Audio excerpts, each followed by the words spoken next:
ঘোড়ায় খাবে আমরা বাধা দিব না, পশু পাখি পানি খাবে আমরা বাধা দিব না, উঠে পানি খাইলেও বাধা দিব না। তবে তুমি ইমাম হুসাইন যদি পানি খাইতে যাও, তোমার পরিবারের সদস্যরা যদি পানি খাওয়ার জন্য যায়, হুসাইন এই পানি তোমাদেরকে আমরা খেতে দিব না। নাউযুবিল্লাহ। এই পানি গুড়ায় খেতে পারবে, পশু পাখি খেতে পারবে, উটে খেতে পারবে, সব ধরনের পশু পাখিরা খেতে পারবে হুসাইন।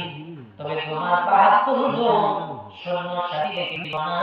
ইমাম হুসাইন দুই কান বাড়ায় দোয়া করলেন, মাওলা যেই পাপিষ্ঠ মানে এই কথা বলছে, ও রব্বুল আলামিন তার তৃষ্ণার্ত অবস্থায় মৃত্যু দান করিল। ইমাম হুসাইন দোয়া করলেন, আমার আল্লাহ তার মুত্তাকি পরহেজগার বান্দাদের দোয়া কখনো ফিরায় দেয় নাই। ইমাম হুসাইন দোয়া করলেন, সঙ্গে সঙ্গে পাপিষ্ঠরা সুস্থ হয়ে গেল। অসুস্থের মধ্যে সে পতিত হলো, পরের দিন পিপাসার্ত হলো, মৃত্যু মারা যাওয়ার উপক্রম হলো। পানি তার মুখের মধ্যে পানি দেয়, পানি আবার বমি করে ফেলে দেয়, আবার পানি খেতে দেয়, পানি ফেলে দেয়, এইভাবেই সে ইন্তেকাল করলো। আব্বা জান্নারে ওই ফ্যামিলির কেমন ক্ষমতা, কেমন ক্ষমতা! এই জন্য মুর্শিদ কেবলা একটা গজল লিখেছিলেন, আওলাদে রাসূলের